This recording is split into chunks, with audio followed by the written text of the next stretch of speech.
so mean. You're the meanest woman I've ever seen.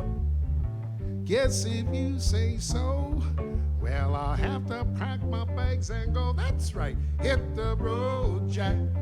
Don't you come back no more, no more, no more, no more, no more. Hit the road, Jack. Don't you come back no more. What you say? Hit the road, Jack. Don't you come back no Hello more. and welcome to the Duncan Showroom. It's Travels and Tales with Eugene Smith once again. I know what you're saying to yourself. You're saying it's Wednesday, Bill, and normally you're here on a Tuesday. No, we didn't just gap out like sometimes we do on the West Coast. We were shut down yesterday in support of the musicians industry support of Black Lives Matter. So we had a blackout day ourselves, and very glad to be part of the support for that. Perhaps we don't encounter it as directly in this country, but it's certainly alive and well, racism, and whatever we can do to be aware of and stand up for equality is a good thing. Yes, that's true, Billy? It's being in Canada is much different than being in the States for sure. But there's always repercussions along the line. Hopefully, people will look at it and be glad that we're here in Canada. I don't want to get into it too much, but I think I told the story about in grade 3 when it started with me, and then but there were stories on the road here in Canada. I can share them with you some other time. Maybe I think maybe it's one of those things that when you look at it and when you've gone through it, it's pretty devastating. But hopefully we'll get through it all. We will prevail. Yes, you got supporters out there. Carol Gordon again and Fresh Pete Air and... Victoria is on. She says, my glass clinks with yours, Carol's. There, the girls are all primed and ready, Gene. Me too. There's my mug.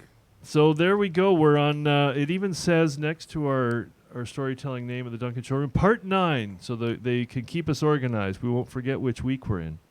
That's always Part good. 9. Part oh, my 9, goodness. I know.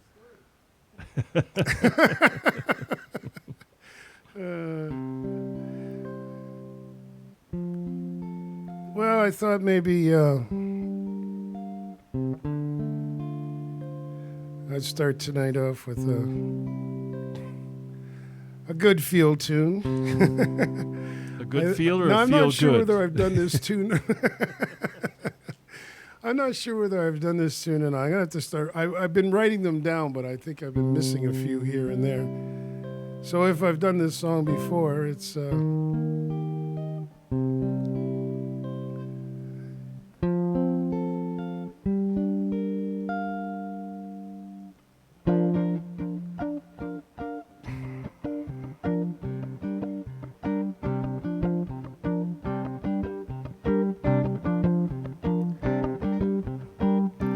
He don't love you like I love you. If he did, he wouldn't take your heart. He don't love you now like I love you.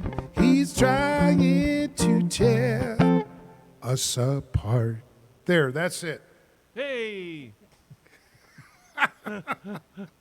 I was getting into it, Billy. It's What so happened? funny. I was getting into it. It happens every once in a while where you start to play one, you're thinking of one song, and then I started playing it, and I started singing this other song, and then I realized, oh, I just did that song maybe last week. It's a little odd, isn't it? Yeah. So, it happens. Here we go. I'll try this one then.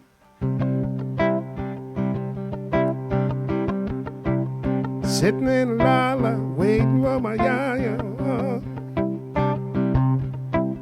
Sitting in Lala, waiting for my yaya. May sound funny, don't believe you're coming along. Oh no. Hey, pretty baby, don't make me worry.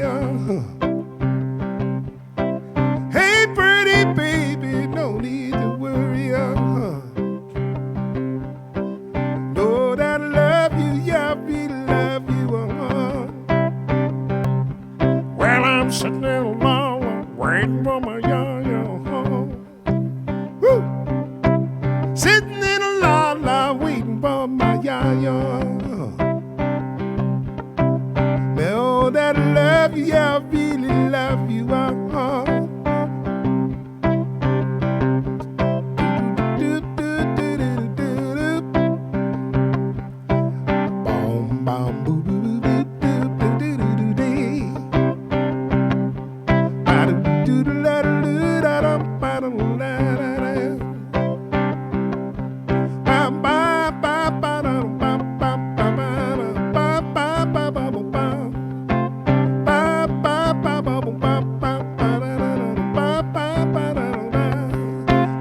Know that I love you, yeah, I really love you.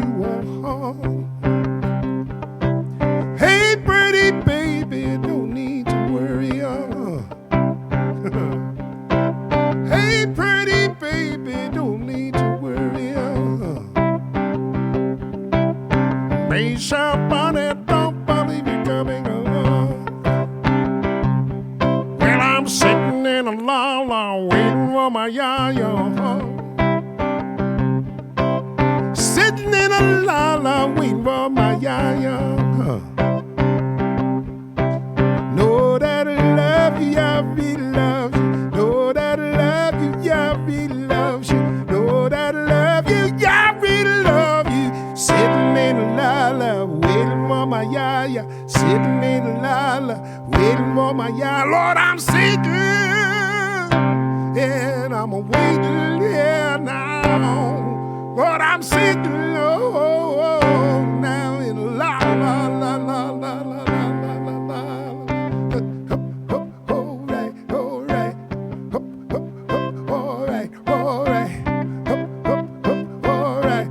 I'm sitting, know that I love you, yeah, I really love you.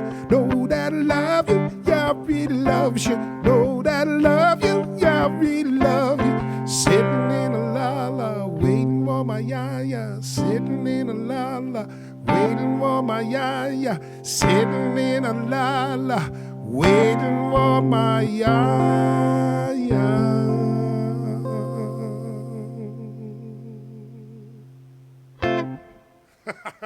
Nice. Carol Gordon says you're an excellent voice, my friend. Thank you, thank you. Linda Olson from says hi from Ken and Linda. Says you don't look too much older, referring, of course, to the fact that you just passed a birthday. Yes, I did. And you did give away the secret a few weeks back, and in fact, letting people know that you're in possession of the Methuselah gene. Which we don't know if you made that up, but it sounded good. No, I didn't make it up. Owing to your smooth skin and good looks and youthfulness. Well, they said doctors told me I had what they call a Methuselah gene. I get older like everybody else, but I just don't show it as quickly. There you go. So there's lots of other people out there that have this Methuselah gene, apparently. Yeah. We've got our tip jar coordinates showing. If you'd like to donate, the benefits go to Eugene in the showroom. Keeps us rolling here. And I'd also like to say that Eugene and I got to experience a real Wang-doodle evening the other night on his birthday. Wang-doodle meaning the height of hilarity reached when a party is at its zenith. I guess we did the best we could for two people and a cat, eh, Gene? That was a real Wang-doodle. And we played dice. Well, happy birthday from everybody out there in internet land. Thank you. Well, I was thinking of stories to tell, a story to tell. And my brother, Jeff, who lives in Kingston, he said, "Why did you tell that story about us working on the farm?"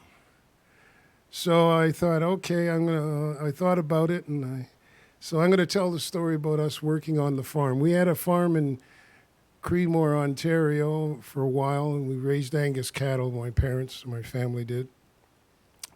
And then we moved to Clarksburg in Thornbury, Ontario, on top of the Blue Mountain. And we had a farm there. Our herd of cattle, it maybe got to be maybe about 36, maybe not even that at one particular time.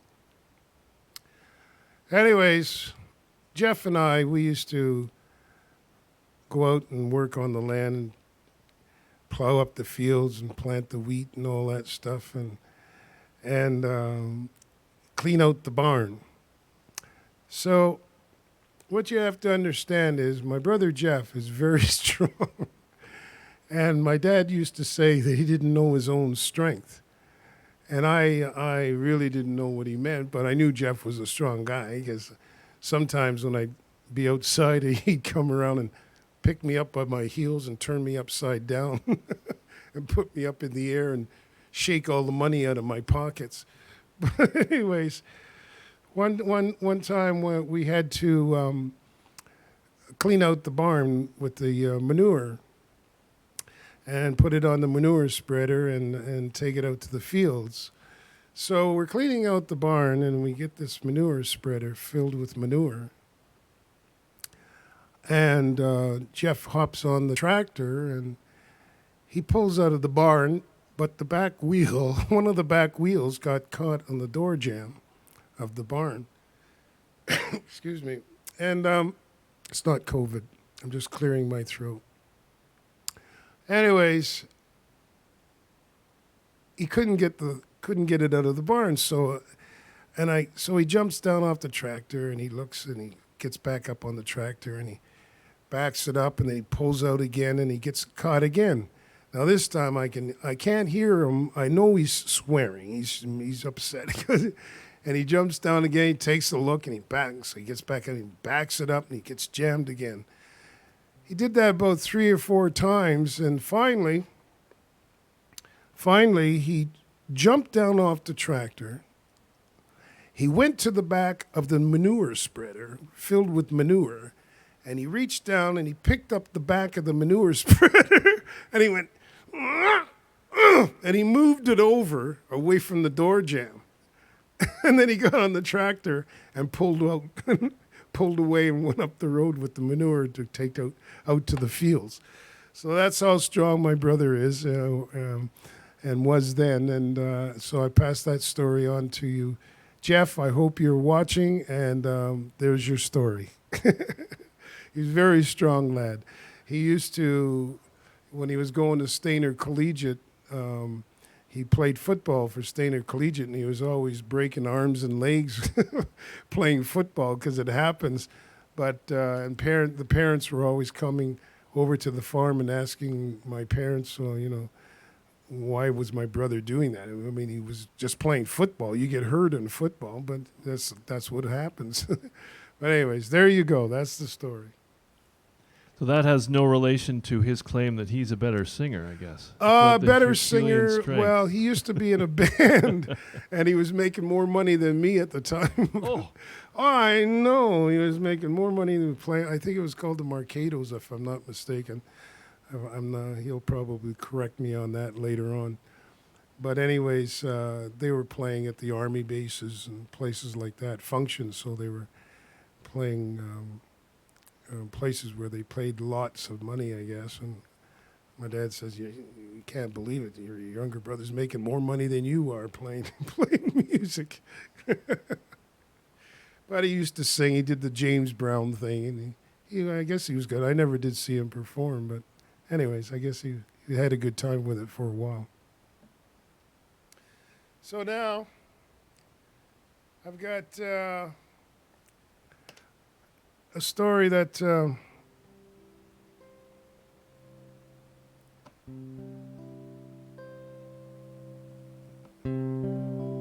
it's a quick one.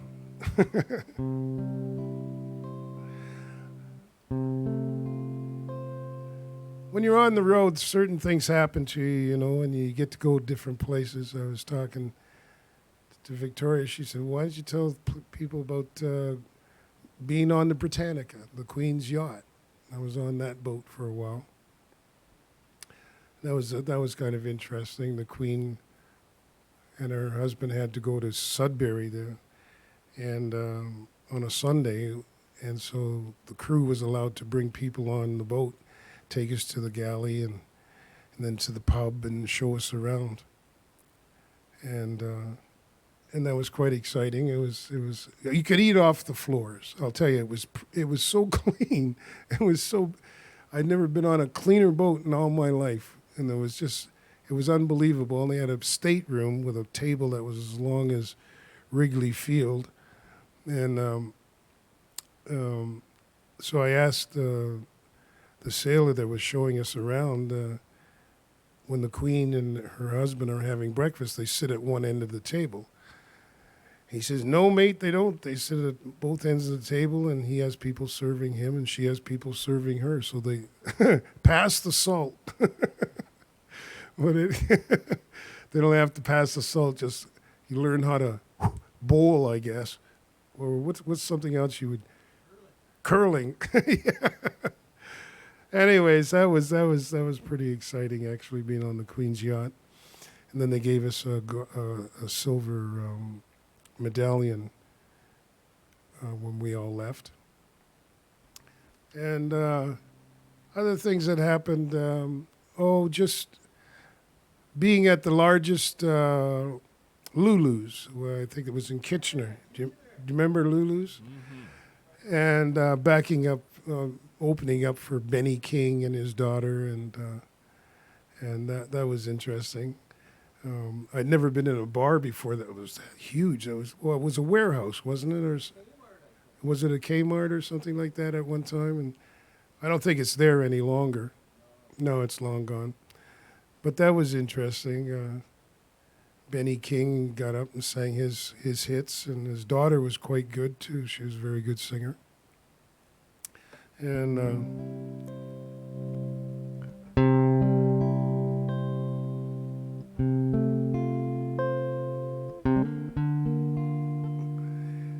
you just never know where you're going to end up sometimes. I don't know if you've ever heard of Tuck and Patty. They were blues. Tuck played guitar and Patty sang. They were a husband and wife team, and they were played in Toronto, and we opened for them, and they were just phenomenal. His guitar playing. Have you ever heard of Tuck and Patty, Bill? I have not, Gene. Yeah. From the States? Yeah, they're from the States. They were very, very good. His guitar playing was incredible, all the effects that he was able to do. I was trying to think of somebody else that came into my life working with Ronnie Hawkins. I think I might have told you about Andy Williams. Well, carry on. No, I don't think you Andy went into Williams and Henry Mancini and Frankie Avalon were playing down at the O'Keefe Center when it was the O'Keefe Center. And after they finished their show, they came up to the Lecoq door, and Frankie Avalon got up on stage and played his trumpet with the band. Wow. That was fun. He was a real nice guy. And he could play the trumpet pretty good, you know. He was okay. He wasn't great or anything, but he played pretty good, you know. And he was a nice guy. He had a nice smile on his face, and he was joked around quite a bit. And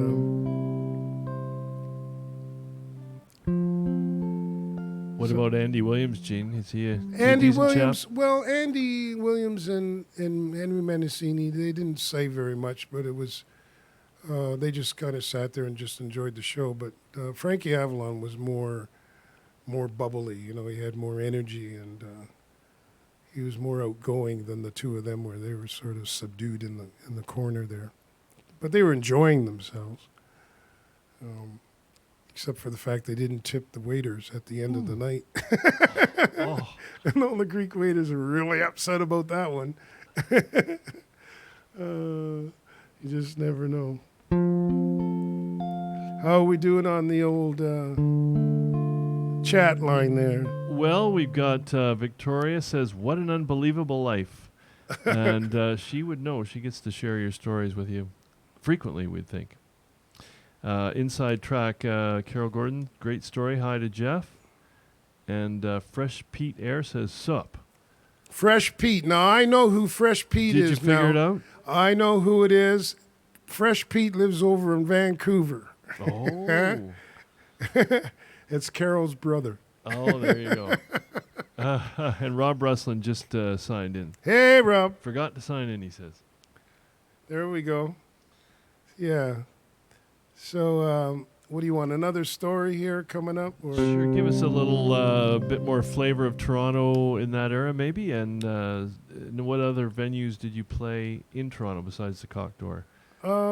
Basically, downtown Toronto was basically, I would say, the Lecoq Door on Yonge Street.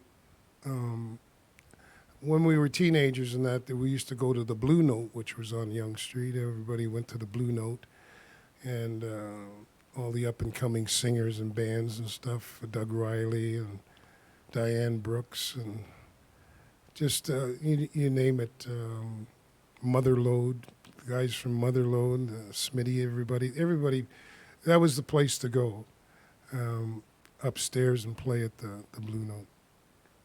And these were late night. What was the end of the night? Was it 2, 3 in the morning? Was it? That Sometimes it would go longer than that. Yeah, sometimes. Yeah. It was quite something. It was a small club. It was just a little tiny club. It wasn't that big. But the music that came from there, oh my God, it was unbelievable. Were you associated with the Elma Combo at all, or the Elma Combo? Horseshoe? I played. Yeah, I played there a few times. I actually saw, what band did I see upstairs? The Average White Band I saw upstairs. Yeah, they were upstairs but I played downstairs most of the time. And somebody said they were trying to bring it back, actually, the Elma Combo. Yeah, a couple of years ago, 2 or 3 years ago, somebody bought the place and decided to bring it back if they could. I don't know if it happened or not, but... Excuse me? The timing. Well, the timing was good then. Oh, something I must tell everybody. I was thinking about this. Seeing how this pandemic, we have to separate and wear masks and be 6 feet apart and all that stuff and do the right thing. And they've been talking about all the different businesses that are going bankrupt or folding because of it. And so because of this, and we're distancing, I was thinking, well, maybe the deodorant companies are going to go out of business for a while. Like, banned deodorant. You don't have to use banned deodorant anymore for a while because we're distancing. You're 6 feet. Nobody's going to smell. So Menins and all those deodorants and the women's hygienes and stuff, you don't have to use those things anymore for a while. So save yourself some money. You just do the old tuck a spearmint leaf under your armpit. And Well, you go. just sponge bathe, take your showers, but just don't put any deodorant on because you don't really need to do that anymore. Rob says that Mike Wickerly bought the Alma Combo and turned it into some kind of entertainment venue. So we don't know what we mean by some kind of entertainment. Hopefully it's live entertainment. Not lip syncing and all that. So, the Alma Combo? Right, yes. Oh, okay. So, okay. I'll try another song here.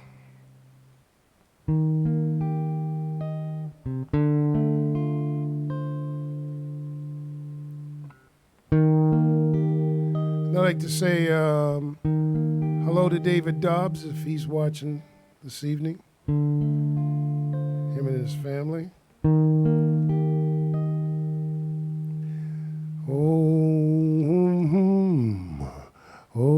We ain't got a barrel of money. Maybe we're ragged and funny. Well, traveling along, singing a song, side by side. Well, we don't know what's coming tomorrow.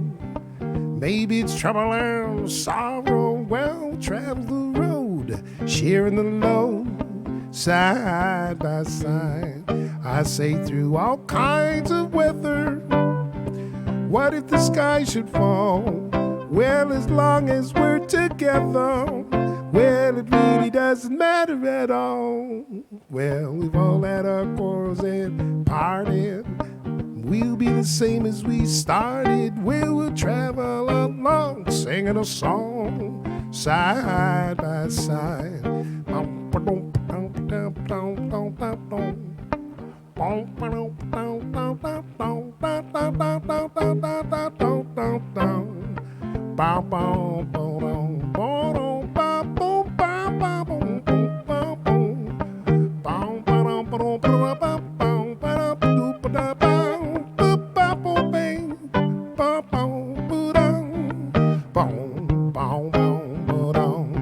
Through all kinds of weather, what if the sky should fall?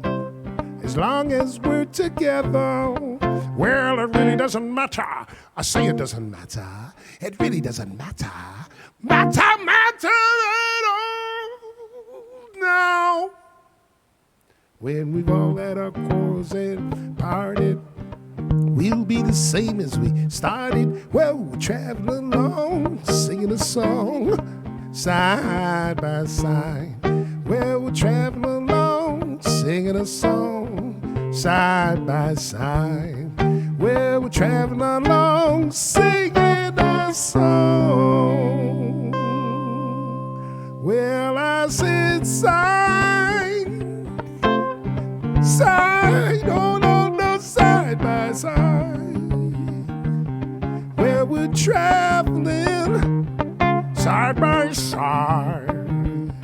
Well, we're traveling side by side. Bum, ba, ba, doo, doo, ba, ba, ba. Bum, ba, ba, doo, doo, doo, ba. Bum, ba, ba, doo, doo, doo, ba, ba, ba. Side by side. Woo! All right. Got a bit of an X-rated comment from your girlfriend. She says, I still like the sounds that come out of your mouth. Oh, she meant singing. Oh, there you go. Okay, there good. you go. Okay, sorry, Victoria. I knew you meant that. And from Pat and Pat and Pat.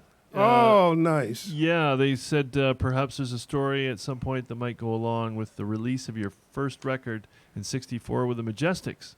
Oh, so my goodness. Food for thought for next week. Okay. All right. Yeah, my first record with the Majestics. Well, it was the only one with the Majestics, so I should remember something about it. Right. A little 45 about that big with a round hole in the middle. Right, you did turn out a few 45s, didn't you? I Yes. believe I have one. Yes, I some 45s with that one with the Majestics, and then some 45s with Terry Jacks. Oh, right. He produced several for you. Yes. Right. Nice. One of them was that came out was Freight Train, and I always remember I had come back from BC, and I was living in Toronto at the time, and this is in the 70s. And Terry, I always liked Terry because he was one of these people that would he said he was going to do something and he did it. You know what I mean? Like sometimes they like to fool around and not do what they're going to do. But Terry was very good that way. He said, I want to produce some songs for you and we'll put them on the radio. So I said, sure, let's go. So he did. And so here I am. I'm in a taxi. I wasn't in a taxi. I was driving, actually. And I'm stopped at a light in one of the streets in Toronto. And all of a sudden, my song comes on. There I am on the radio. Freight train, going so fast. And I'm going, and this taxi pulls up, and I'm yelling, hey, turn the station, blah, blah, blah. I'm on the radio. And the guy's looking at me like I'm right out to lunch, you know. And I'm screaming and yelling. And he just shook his head and drove away. But anyways, I had some 45s with Terry, and then with the warm-up band, we put out 4 45s and mailed them across Canada to different radio stations when the band was going. Well, good that he came through on his word, unlike that Murray McLaughlin guy who never called back 3 days later after you moved his furniture for him. Oh, my Lord, Murray, what were you thinking? Oh, you had to bring that up. Oh, sorry, I didn't say anything. You know what? One of these episodes, we want to remind you to tell the story about your song that made it on television. And I won't say any more than that, but you know what I'm referring to. Oh, yeah. There must be a story around that. Yeah, oh, yes, there is. There's quite a story. We'll try and do that one next week. the story on Miami Vice. I don't know if I told you that story or not. You have not told that story here yet. No. Oh, okay. There you go. Well, folks, thank you very much for tuning in and listening to our garbly goop here. It's fun. I'm having fun. and Billy's having fun, and Tim, Woohoo! our sound man's having a good time, and we have one person in the audience here. It's a Bit of a dummy, isn't he? It's like a voodoo doll of some kind. Actually, when we first came in here the first day and it was sitting in the chair, it's a life-size doll of a person with glasses and a hat. And I came up on the stage, and I looked down, but the lights were on, and I thought it was somebody sitting there. And I went, "Oh, hi, how are you?" I realized it was just a dummy. A dummy saying hello to a dummy. Hey, did I say that? No. No, I didn't. I don't mean that. That's the dummy. And thanks to Longevity John as well, as always. And he was the one who clued us into the happenings in the world yesterday so that we did not make a faux pas and delayed. But next week we'll be back on our regular Tuesday spot, I assume. Yes. Because it works for us. Tuneful Tuesdays. Thank you, folks. Thank you, thank you, thank you. Thanks, and be everybody. safe, and I'll see y'all soon. Stay safe out there. Thanks, Dr. T. Thanks, John.